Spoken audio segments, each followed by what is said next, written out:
الله على بصيرة أنا ومن اتبعني وسبحان الله وما أنا من المشركين. إن الحمد لله نحمده ونستعينه ونستهديه ونستغفره ونعوذ بالله من شرور أنفسنا ومن سيئات أعمالنا من يهده الله فلا مضل له ومن يضلل فلا هادي له وأشهد أن لا إله إلا الله وحده لا شريك له وأشهد أن محمدا عبده ورسوله صلى الله عليه وعلى آله وأصحابه وسلم تسليما كثيرا. أما بعد. Before I start, let me say, may Allah reward you and those who follow us on the internet. May the time they take out and seek and pursue of knowledge be the path that causes them, bi'idhnillah ta'ala, entry to heaven. Before we start the class, I want to make two quick comments. The first one is that last week's class, which was number 4, before we had a break about the Buraida situation, it was approximately an hour and a half or so without the question and answer. And I didn't realize how long it was until after the class. No one here complained, and I can actually look in the faces and monitor over here the boredom and comprehension level through the notes, through the faces, and that's why it went on for over an hour and a half. But I did get some emails that it was too long for one class. No one here complained, but I did get some emails. Hearing from the brothers and sisters who study through the internet is very essential and important. We encourage that, and we'll go by that, inshallah, and we'll make our classes shorter. The next one is just like that. In any matter like that, we would like to hear suggestions from our brothers on the internet. Because, for example, actually last class, we spoke upon the difference between wajib and fard. When I speak here, I can tell the comprehension level. I can tell overall. And I was expecting to be flooded on questions about wajib and fard, according to the 3 imams on one side and Abu Hanifa on the other side. And even though I got tens of letters and emails and texts on the class, only one was on that issue. No one here asked. It was just one email that I got pertaining to the issue of wajib and fard. I had assumed I was going to get questions like that, a lot of questions like that. I'd like to know, the input of the brothers, both here and through the internet, so we can better the classes. For example, I elaborated on that issue.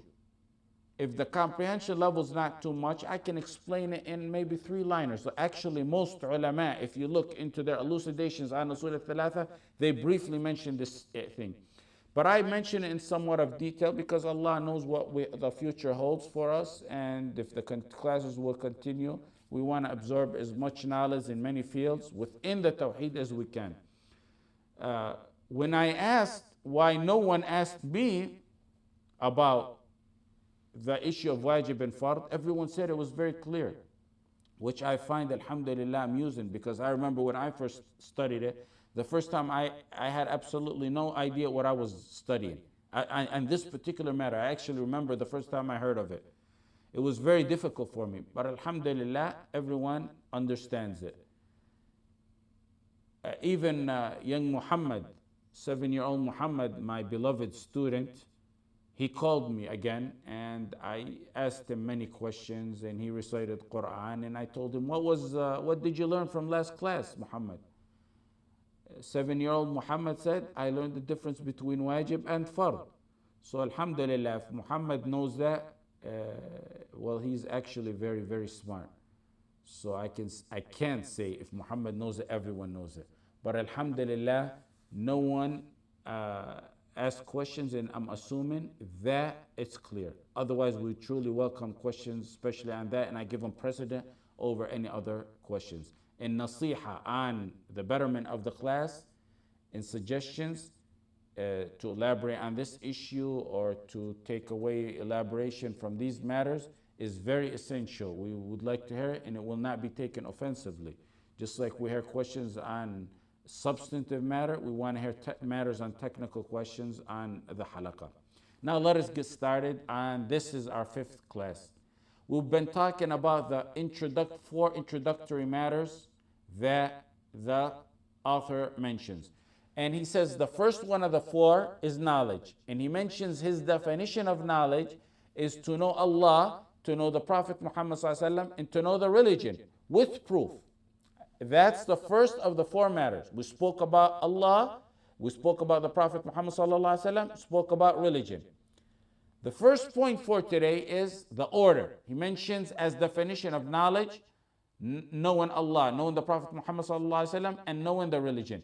If you look in Ad-Durar and other books, you might find the order different a little bit, where he would mention Allah and then the Prophet Muhammad, and then religion, and then the Prophet Muhammad ﷺ. Why is that? The reason is two reasons I give for that. The first reason is the Prophet Muhammad ﷺ and Islam and religion are inseparable. Doesn't matter which one you name first. So that's the first reason. The second reason behind that is he used wa.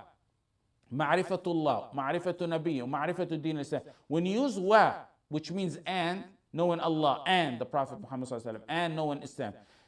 When you use wa in Arabic, it doesn't necessarily mean in order. Most of the time it does mean order, but it doesn't necessarily mean order. That's our first point. Next point. He says you have to know Allah, the Prophet Muhammad ﷺ, and Islam with proof.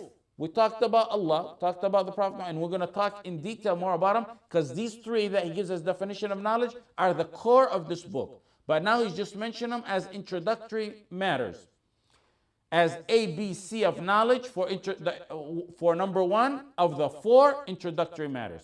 Now he says you have to know proof. You have to know religion with proof. We stopped at the issue of proof. So let's talk about proof today. Bil adilla. What's the definition of proof? This is our next point. Proof literally means, in a literal sense, means something that leads to that which is sa. Something that leads to that which is sa. In a religious context, and we mentioned there's the lughawi and istilahi, linguistic, literal, and a shar'i definition. Here, proof, adilla, means textual and intellectual proof. Textual proof, what we mean here, is that which is affirmed by revelation, the Quran and the Sunnah, the revelation, and that which is directly derivative from them, like ijma' and qiyas. That's one type of proof here. He also means knowing Allah and His Messenger and His Deen through the use of intellectual proof, which is proper in these areas, to be observant of Allah's creations. Allah mentions in the Quran, وَمِنْ آيَاتِهِ in the Quran, just that by itself is mentioned 11 times. And among Allah's ayat, among Allah's proof, among Allah's evidence, among Allah's signs, and among Allah's lessons is the creation, or to look into the sky, the earth, the oceans, the day, the night. That's all in the Quran. Intellectual proof, to analyze, to look at that. إِنَّ فِي خَلْقِ السَّمَاوَاتِ وَالْأَرْضِ وَاخْتِلَافِ اللَّيْلِ وَالنَّهَارِ. Verily in the creation of the heaven, the earth, the alteration of the day and the night, change of night to day, night and day to night, are indeed signs, ayat, for the men to understand, for the people to understand. In addition to that, miracles, in addition to that, proof is physical miracles that occurred during the life of the Prophet Muhammad ﷺ at his hands by the will of Allah, like water springing from his fingers, speaking to inanimate objects and them responding to him, rocks giving him salam. Among the proof also that's mentioned here that should be known is affairs that the Prophet ﷺ told of the unseen in the Quran and the Sunnah, that he foretold of, that could have only been known from Allah and revelation, and that had occurred exactly as he told them, and some that we are waiting for them to occur. The author, the purpose, the author states proof, that you need to know proof, is you need to understand proof, because it will give you a better understanding of the matter that he's talking about. The essential matters of Tawheed, the core matters of Tawheed, the principal matters of Tawheed, need to be believed in firmly, decisively, with no doubts. And usually it's proof that leads you to that. Our next point. Before we get to the next point, let me say, when we get to the core part of the book, like I said, we're going to go over the Allah, knowing the Prophet Muhammad ﷺ, and knowing the religion, and knowing them with proof. So when we get there, because we talked about proof in detail here, we're going to refer you back to the beginning. We're going to say, okay, remember we talked about proof? Go refer to that over there instead of repeating it again. Likewise, in the future, inshallah, we're going to study usul. When we study usul, we're not going into depth and talking about wajib and fard and the difference between among the fuqaha in that matter. We're going to say, remember in Tawheed, we mentioned that in Tawheed, go refer to that over there. That's why we can elaborate on some matters. So in the future, they're going to save us some time. Now, the issue we have at hand, the next point. Can you do taqleed, which is following, imitating a sheikh or a scholar or a knowledgeable person on matters of aqeedah? Or must you know the proof? Is it a prerequisite to know the proof? Is your iman accepted if you don't know the proof? We got a man who is not knowledgeable, who's ignorant, rather even knowledgeable. One who's knowledgeable and one who's ignorant. They take their shahada. They fully believe in Tawheed. And they have no doubt in it. But they don't know the proofs. If you ask them for the proofs, they're not going to know it. This matter is called, the scholars talk about it, under صحة iman al-muqallid fil aqaid. Muqallid is the imitator. Is the iman of one who's an imitator good or not? The author says you need to know proof for these matters. Do you really need to know them as a must? Or is it a recommendation? And is your iman accepted or not? This is what the scholars discussed. Many think this is an easy matter, but in reality it's not. It's fought on two different fronts. The first front is the major one, and that is between the Mu'tazila, the sect, the Mu'tazila on one side, and Ahl Sunnah wal Jama'ah, us, on the other side. One of the many characteristics of the Mu'tazila is they reject the faith of one who does not know proof of the matters of aqeedah. Some attribute this to the sect, the Ash'ari. They also say that the Ash'ari request the same as the Mu'tazila.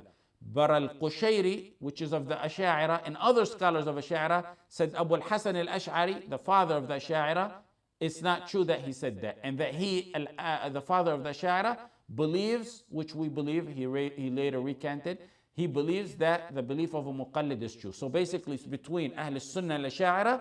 Number two is between Ahl Sunnah themselves. Overall, there's three opinions on the matter. The first opinion is you have to know proof for matters of aqeedah.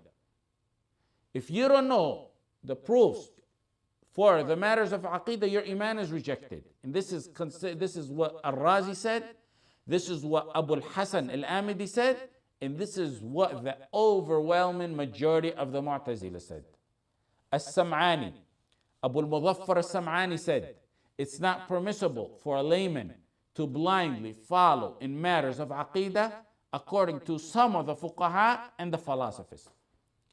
You must know proof from the Quran, from ijma', from qiyas, or whatever it may be pertaining to your aqeedah. And Mu'tazila resort a lot to aql. Number two, the second opinion. It's not obligatory to know the proof. You don't have to know the proof.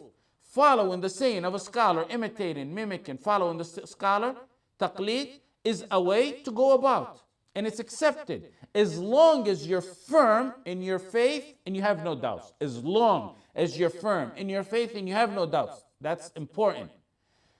That's the opinion of overwhelming majority of Ahl Sunnah wal Jama'ah.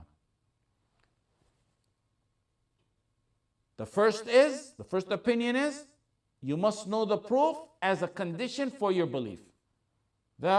Basically the Mu'tazila. Second opinion is, you don't need to know the proof as long as you follow in the truth without having any hesitation or doubt. The third opinion is, Looking into proof is haram. Because if you're not qualified, looking into proof could cause you to go astray. This is attributed to some of the followers of Imam Ahmad ibn Hanbal. The last opinion, I'm going to take it out because I think it's really taken out of context in that it's an exceptional saying for some of the very, very few who may be searching into proof ignorantly, may cause them to have doubts. Someone who can't comprehend proof to the point that it's actually going to cause a counter effect and get him to be misguided must go to a scholar to go through that proof.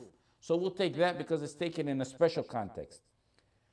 The summary on these opinions, the first two opinions, is if one is at a level where he is able to maintain proof and attain it, then he should seek proof in aqeedah and other matters. That's why we study this in such detail. Now, if you're a layman or one who's not able to absorb and comprehend the proof, he doesn't need to know the proof as long as he's firm on his belief with no doubt. In both situations, one who accepts Iman without knowing proof is considered a believer, whether he's knowledgeable or not, whether he's a layman or not. The opinion that said one must know proof, they imposed upon one as the first obligation to know proof. That they said the first obligation. أول واجب هو النظر والاستدلال. The Mu'tazila said the first obligation is you need to seek reasoning and proof. That's the first obligation they posed upon one. The simple response to that is the proof is sought to get the goal. Proof is sought to get a goal. If someone achieves the correct guidance by following, imitating, then he's achieved the goal. Safarini said the truth. He gave a summary quote on this matter. Safarini said the truth on this matter that no one can evade is the validity of a belief of a follower. Follower meaning one who imitates someone else, one who does taqleed. In Arabic it's called taqleed. It means to get to the right path. Taqleed is means to get to the right path, and this person chose a way to get to the right path. What he's saying is proof is meant to get to the right path. So if someone gets it by doing taqleed, then he's achieved the goal. And Nawawi also agreed and gave statements similar to this in Sharh Muslim. Sheikh Ali al-Khudair, may Allah hasten his release from the Arabian Peninsula prisons. He was among the scholars who were taken on the same day, same issue with Sheikh Nasr al-Fahd. He said, it's permissible in aqeedah matters to follow as long as you're firm in what you supposedly imitate, follow, do taqleed in, and have absolutely no doubts, even if you don't know the dalil. Ibn Uthaymeen followed along with that same conclusion and said it's permissible to follow in matters of aqeedah as long as one has no doubts. Proof that taqleed is permissible, we'll take a few of them, or actually let's take about 4 or 5 of them. The first one is Allah directed people to ask the people of knowledge. If you don't know something, Allah directed you to ask the people of knowledge. Allah said in the Quran, فَاسْأَلُوا أَهْلَ الذِّكْرِ إِن كُنْتُمْ لَا تَعْلَمُونَ, in 2 times, in Surah Al-Nahl and Surah Al-Anbiya. Ask the people of knowledge. Ask what? Ask the people of knowledge. فَاسْأَلُوا أَهْلَ الذِّكْرِ إِن كُنْتُمْ لَا تَعْلَمُونَ. This in Arabic, he didn't say what to ask about, the substance of it. This is called in Arabic حذف المتعلق. حذف المتعلق. He didn't say what to ask about. Is it principal matters of Islam, Tawheed, or is it general fiqh matters? It's not there. That's حذف المتعلق. The answer is all of that. Tawheed matters, the first encompasses all that, whether it may be matters of Tawheed, like we're studying here, or secondary matters, which are fiqh matters, like zakah and hajj and salah and the details of that. That is proof that one's iman is good if he asks.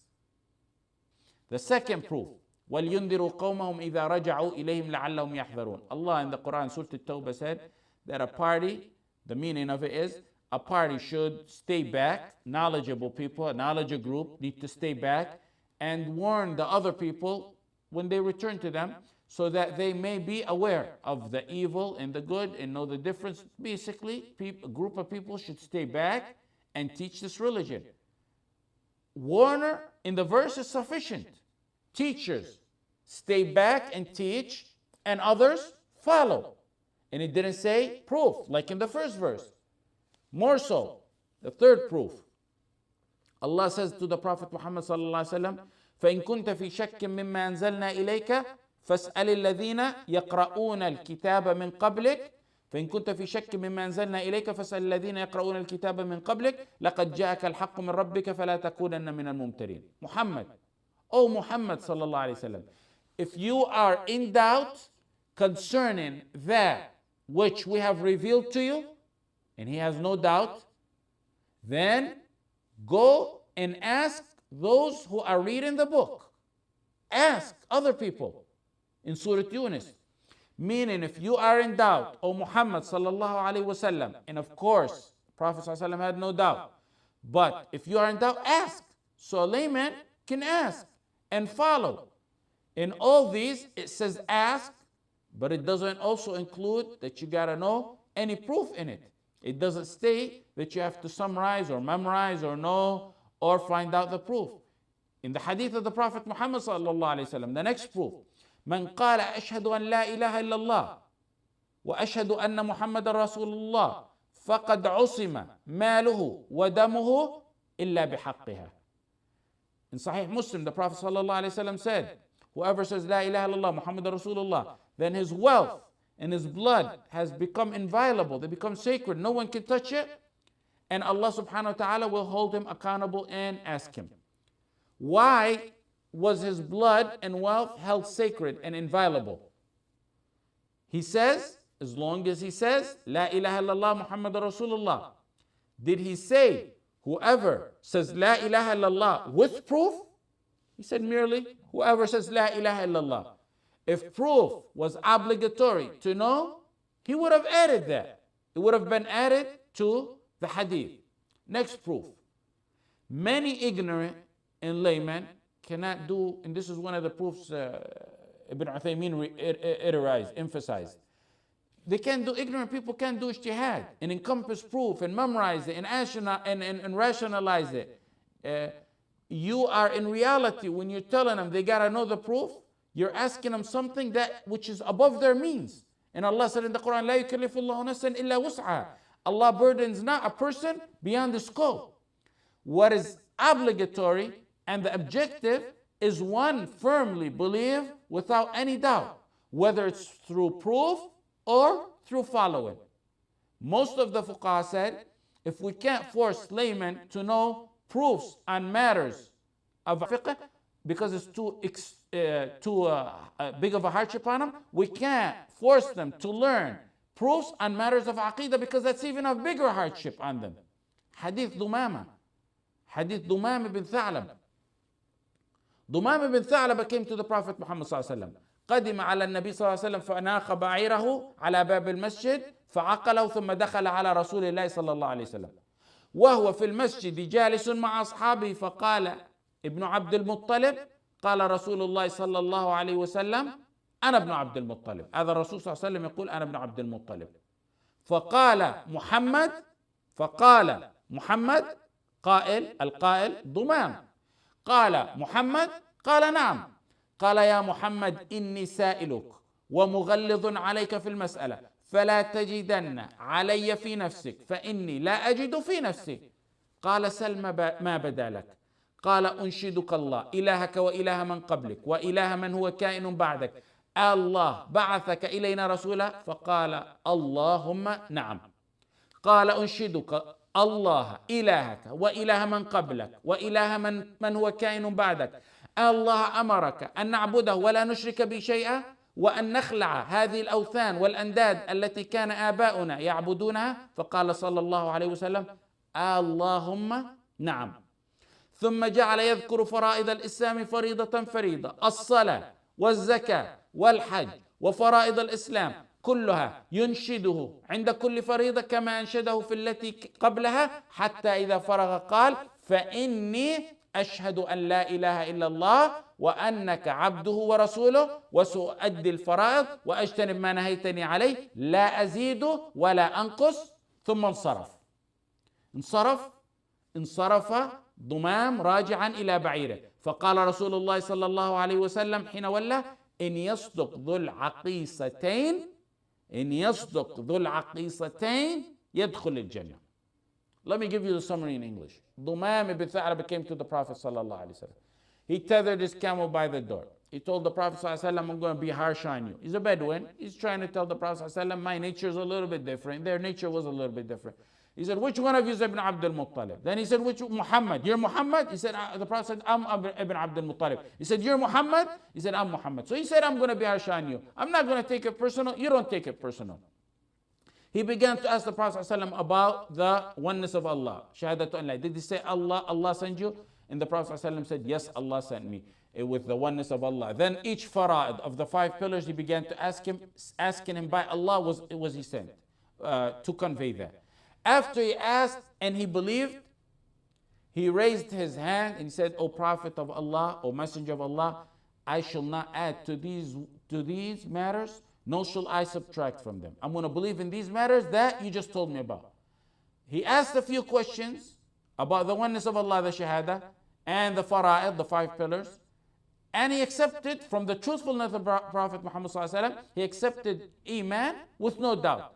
And he left. And Nawawi, commenting on this hadith, said in Sahih Muslim, this is proof of what the Imams went to, that laymen, followers who believe, don't have to know proof as a condition of them being believers. Nawawi went on to say, Sharh Sahih Muslim, it's sufficient of them that they have firm belief with no doubt or hesitation, unlike what Al-Mu'tazila said. And Nawawi said, it's derived from this. Why is it derived from this hadith? Because the Prophet approved Dumam on his belief of believing without any proof. There was no exchange of proof in there. He was never questioned. Do you know these proofs? Do you know this miracle? Do you know that miracle? So that is proof that one does not have to know the proof. The next proof. When the Sahaba entered the lands of the non-Arabs, they accepted the Iman of the people. People began to say, the Bedouins, the non-Arab, none of them were ordered to sit and recite proof, nor were some quizzed, nor was some tested as to what your proof is that you believe in La ilaha illallah Muhammad Rasulullah, like that which Al-Mu'tazila say. So that's some proof on this matter. So look at the sayings of some of the scholars. Now what we said, whoever says Shahada, truly believing in it, even if he's a muqallid, a follower, imitator, he's a believer. Because the Prophet ﷺ thought it was sufficient to hear the Shahada of many and did not request that they know the proofs of Tawheed and Aqeedah. And the accumulation of the hadith on this are authentic and mutawatir. That's a statement of An-Nawawi. Ibn Aqil rahimahullah said, it's not a goal to know the proof. It's just means to know the proof to make your belief firm. And if this happens without knowing proof, then that's sufficient.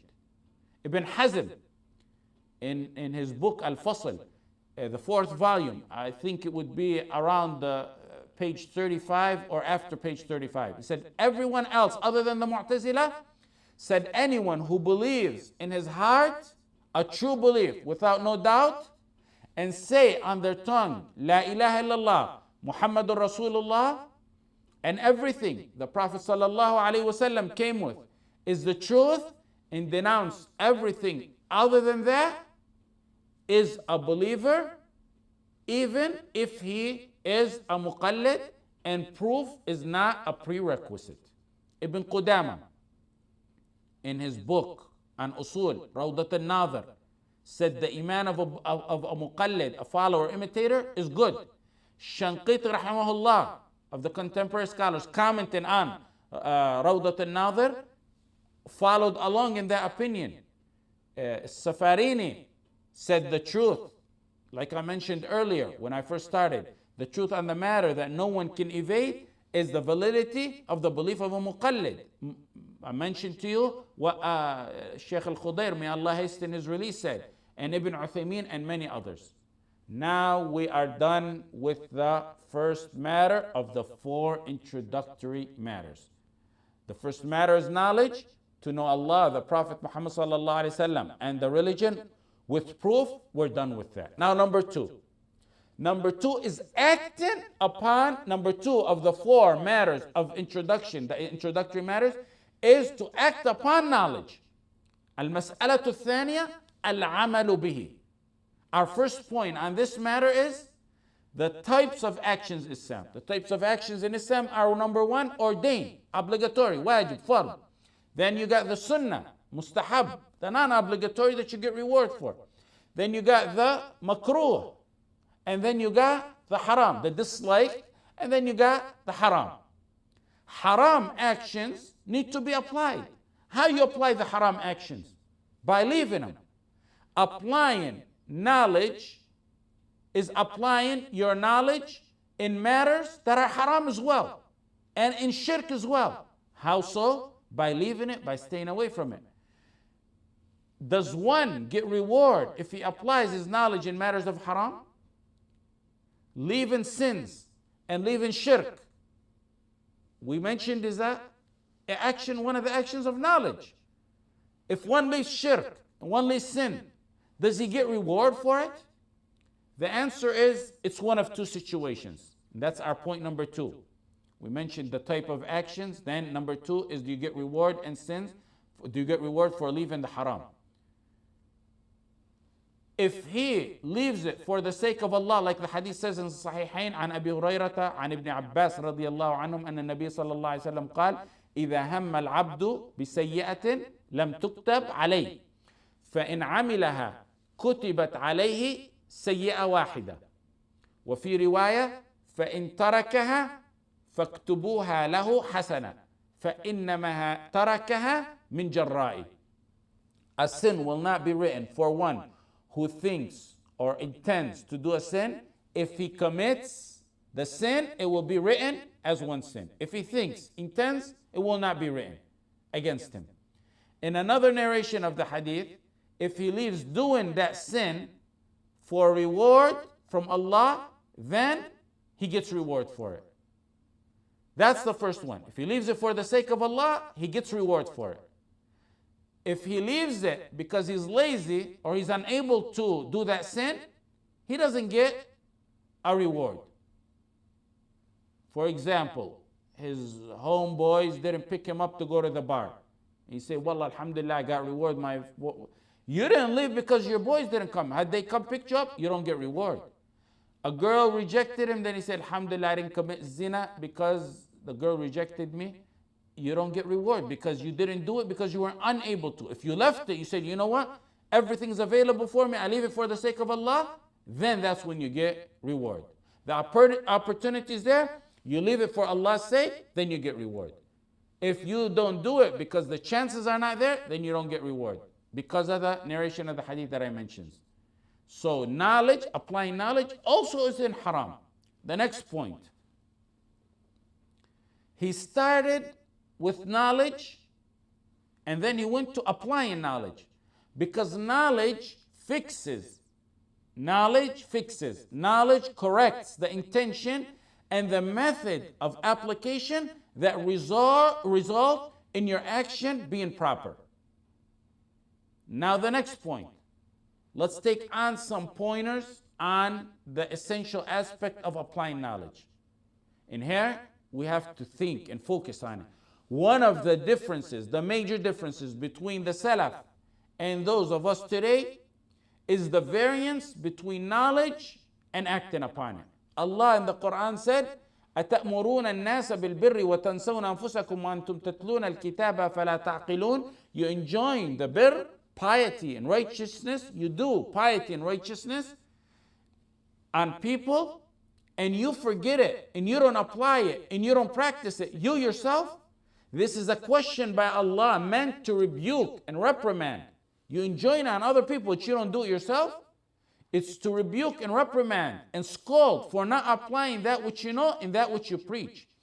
It was revealed about the scholars of Bani Israel, but it applies to the scholars of Islam and the Prophet Muhammad ﷺ followers and all people as well. Ibn Abbas radiallahu anhuma said the Jews of Medina used to tell their friends and relatives who were Muslims, remain on Islam in that which that man is teaching you because he's speaking the truth, yet they themselves didn't believe. They used to preach but didn't act, so this was revealed because of them. Ibn Jarir rahimahullah said the scholars of the Jews used to order people to do the good by Allah, and they themselves did sins. This verse is a reprimand. It's not a reprimand because he ordered good, but it's a reprimand because he didn't do the good. Pay attention, so no one will quit on me after today. I don't want no one to say the scrutiny is so much on the students of knowledge that I'm just going to quit. I'd rather be ignorant. It's easier to be ignorant. The proper opinion on this matter here is ordaining the good, forbidding the evil, and application of it within oneself are two separate things. Ordaining the good, forbidding the evil one side, and the application are one side. They're two separate obligatory matters. One does not drop if the other drops. Let me repeat.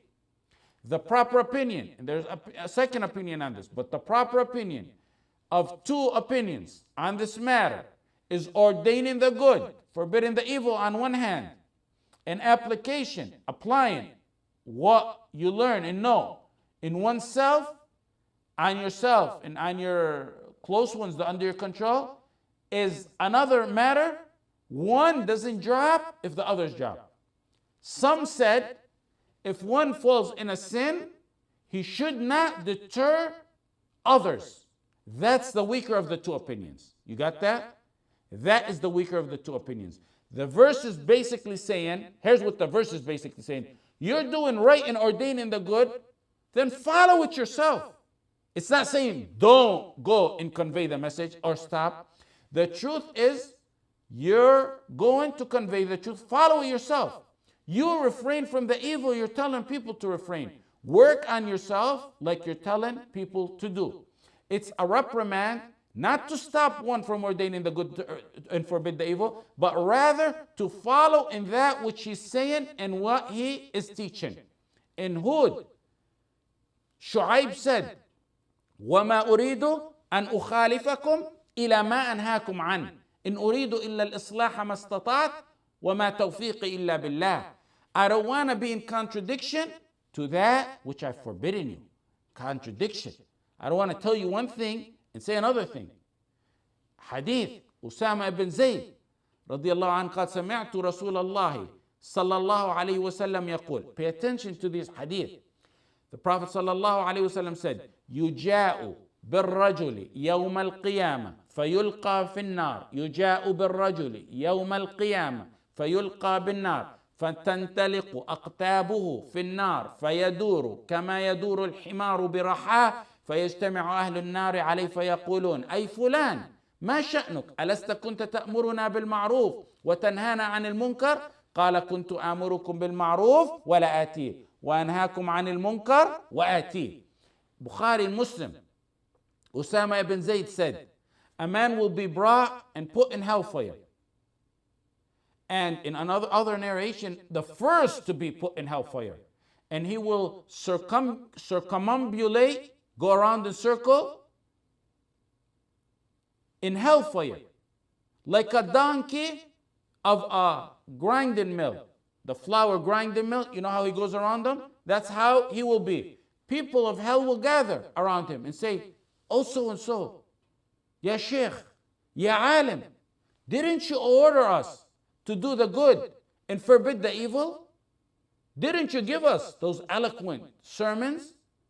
Didn't you appear on satellite TV and tell us you got to do this and you got to do that? Weren't you tweeting us about this and that? Weren't you YouTubing us on this and that? Weren't you the one who was teaching us what to do and what not to do, what on earth are you doing here? They're surprised. They're in shock. The people in hell are shocked that he's there. He's a sheikh. He used to be called a sheikh. The people in hell are surprised to see him in hell because he was deemed pious and righteous. The man will say, I used to order the others to do the good, but I myself never did it. And I used to forbid others from the evil, while I myself used to do it. In Sahih Targhib wa Tarhib, the author said, this is the man whose actions don't match his knowledge. His actions don't match his knowledge. عن أبي برزة الأسلمي رضي الله عنه قال رسول الله صلى الله عليه وسلم لا تزول قدم عبد يوم القيامة حتى يسأل عن عمره فيما أفناه وعن علمه فيما فعل وعن ماله من أين اكتسبه وفيما أنفقه وعن جسمه فيما أبلاه. 4 matters. The hadith says in Tirmidhi, Ad-Darimi, and it's authentic, a man will not move forward on the judgment day 1 step until he's questioned about 4 matters. 4 things.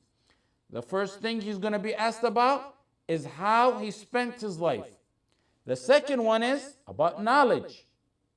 How did he teach it? Did he apply it? More so, did he apply it? And the third one is about his wealth, where he got it, and how did he spend it? And the fourth one is going to be about how did he wear out his youth. Those are 4 matters. You don't step forward on the judgment day, and why we brought it is, for the second matter, one is going to be questioned about his knowledge. It's not to be stacked up in one's brain and not applied. عن جندب بن عبد الله رضي الله عنه قال رسول الله صلى الله عليه وسلم مثل العالم الذي يعلم الناس الخير وينسى نفسه كمثل السراج يضيء للناس ويحرق نفسه. الطبراني in الكبير, in المنذر, he said it's authentic. The Prophet ﷺ said the example of a knowledgeable person who teaches and forgets himself to apply it, doesn't apply himself, is like a lamp, like a light, like a chandelier. It lights to people, but it burns itself. That's the example the Prophet Muhammad sallallahu alaihi wasallam said.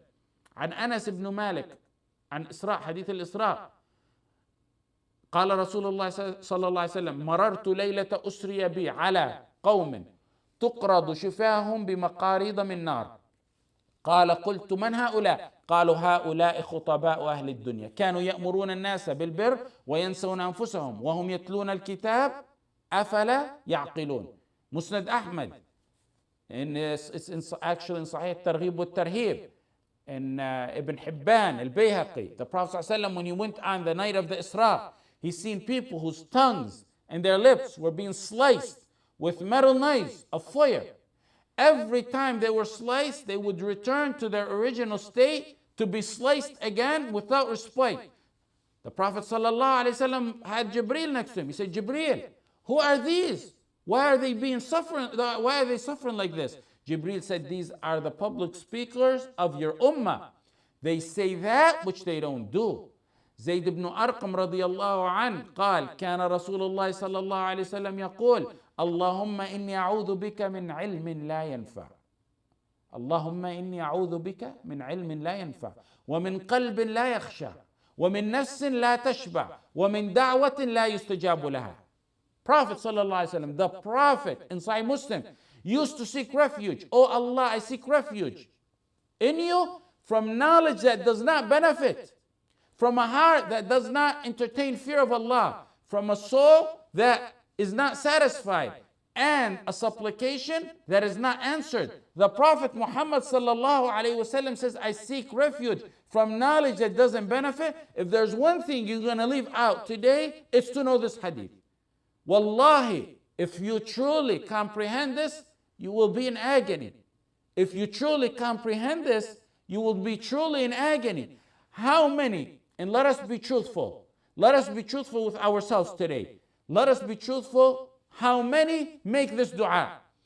I consider anyone who attends our program, our classes, among the best of the best, bi'idhnillah ta'ala, inshallah. This is knowledge not for worldly gain. We don't exchange money. We don't go for popularity's sake. It's not about contest.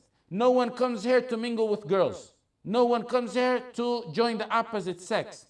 No one comes here to listen to a few sexual jokes under the banner of fiqh of love while having major deficiency in wala and bara. No one comes here for that kind of stuff.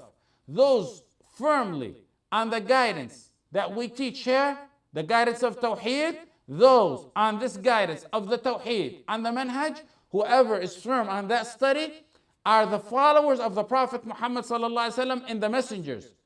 And they are the carriers of La ilaha illallah and are the revivers who usually get tested like that of the trials of the messengers before.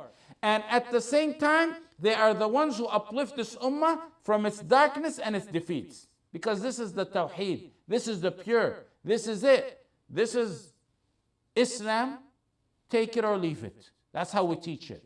So you are inshallah among the few, of the very, very, very, very few who study this deen in this Tawheed seriously and for no personal gain. So out of this few, who of us makes the dua that the Prophet Muhammad sallallahu alaihi wasallam made, seeking refuge in knowledge that doesn't benefit? Oh Allah, I seek refuge in you from knowledge that doesn't benefit. I know many who study through the internet and who study here with us, a lot of them make dua and it's a goal for them to be knowledgeable and always say, Rabbi zidni ilma. But how many of us has sought refuge from knowledge that doesn't benefit us? Be truthful. Knowledge that doesn't benefit us means knowledge that doesn't apply, that we don't apply. I fear if we were to do a survey on this matter, we will return a huge disappointment to all of us. When did one of us, and we be truthful with ourselves, fidget and shiver with chills before Allah like a wet bird, pleading and seeking refuge in Allah from knowledge that doesn't benefit us? I say this is the difference between the Khalaf, the latter people, and the Salaf who carried the legacy of the Ummah. The curriculum is there. The curriculum to uplifting this ummah is there. We have it.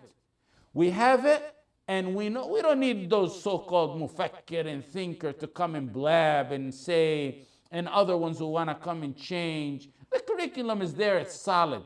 The curriculum for uplifting this ummah, the guidance is there and has been for 14 centuries, over 14 centuries. The problem is the application. Allahumma inni a'udhu bika min ilmin la yanfa'. The Prophet used to make that dua. The Prophet sallallahu alaihi wasallam was successful in getting the Sahaba to apply it. He printed copies of the text that we learn. In the hearts of the Sahaba, he printed it.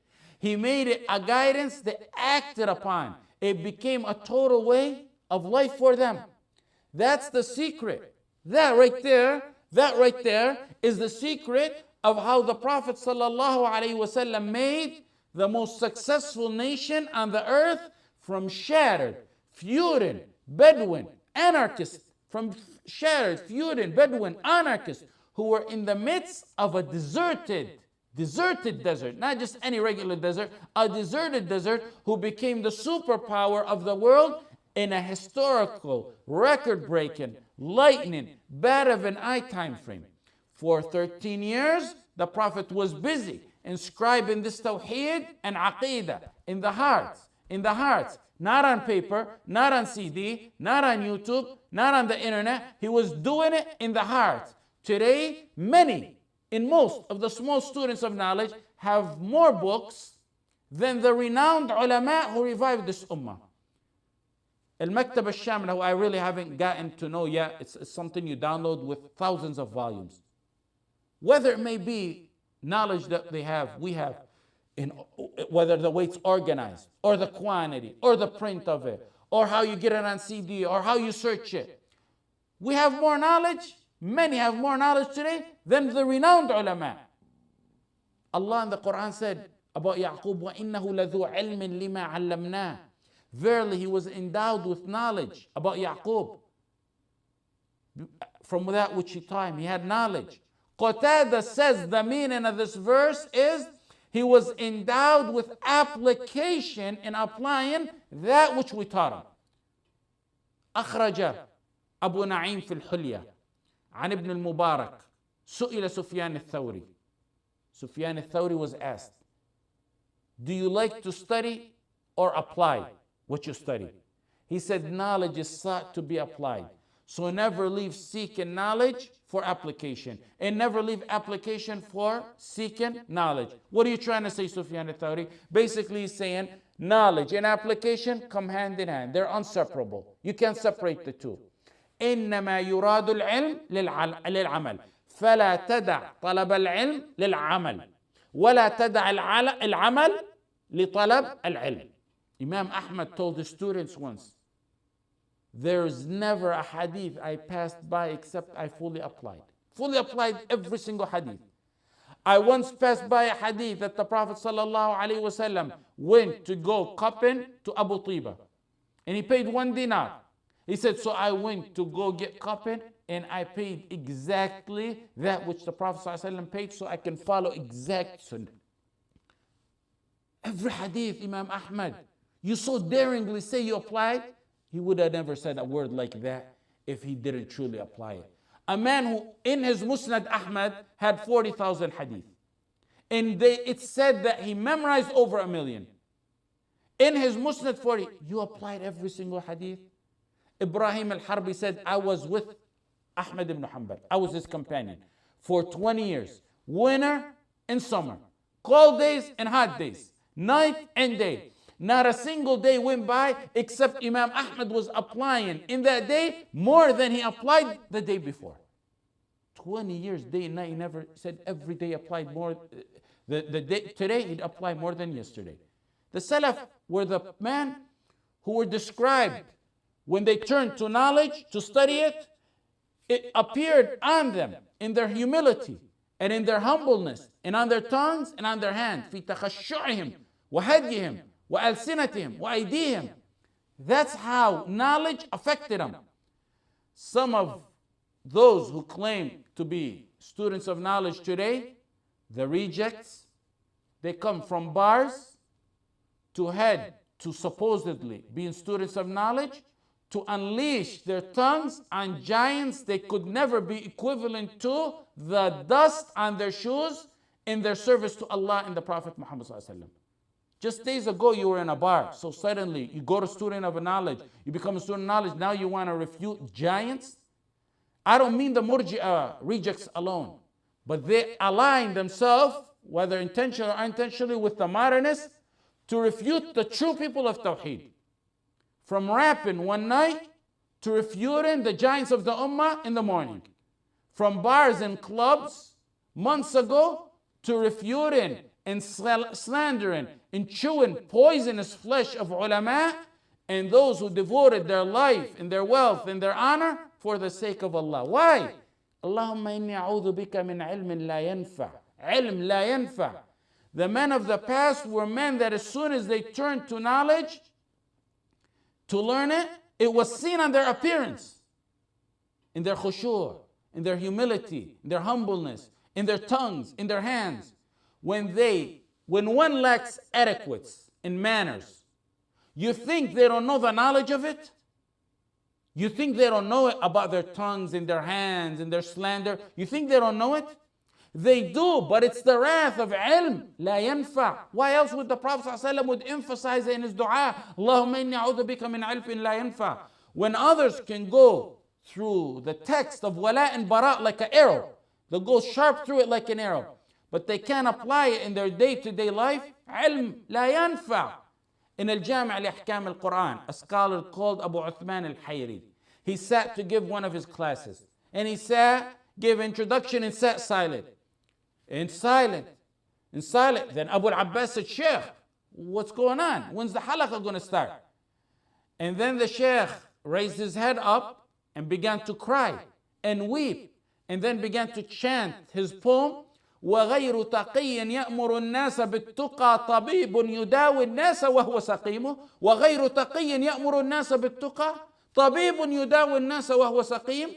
A non-taqi, one who doesn't have taqwa, he's talking about himself, ordering people for taqwa, like a doctor giving cure while he himself is in need to be cured from that same illness. The entire halaqah began to weep. They knew how valuable it was to apply the knowledge. Abu al-Aswad al-Du'ali, the famous poet, he has a poem about this matter. يا أيها الرجل المعلم غيره هلا لنفسك كان ذا التعليم. Oh, you man who's teaching others, shouldn't the teaching be to yourself? فابدأ بنفسك فانهها عن غيها فإن انتهت عنه فأنت حكيم. Start with yourself. Deter it from wrong. If you're successful in deterring yourself from being wrong, then you've become indeed wise. فابدأ بنفسك فانهها عن غيها فإن انتهت عنه فأنت حكيم. فهناك يقبل ما تقول ويقتدى بالقول منك وينفع التعليم. At that point, when you achieve application of your knowledge, your speech will be accepted, your words will be followed, and your teachings will then become beneficial. لا تنهى عن خلق وتأتي مثله عار عليك إذا فعلت عظيم. Don't deter from something. Don't deter from something and do that which you deter from. A big shame on you if you do so. اللهم إني أعوذ بك من علم لا ينفع. You see that dua? Talk is plenty. Knowledge is abundant. But the application is scarce. This is not meant to scare away you from learning knowledge. This is actually an encouragement to apply that which you learn, that which you deter people from, that to stay away from it, that which you order people to go to and to do. It's actually an encouragement for you to follow along in that path, that which you teach people or that which you know of. Allahumma inni a'udhu bika min ilmin la yanfa.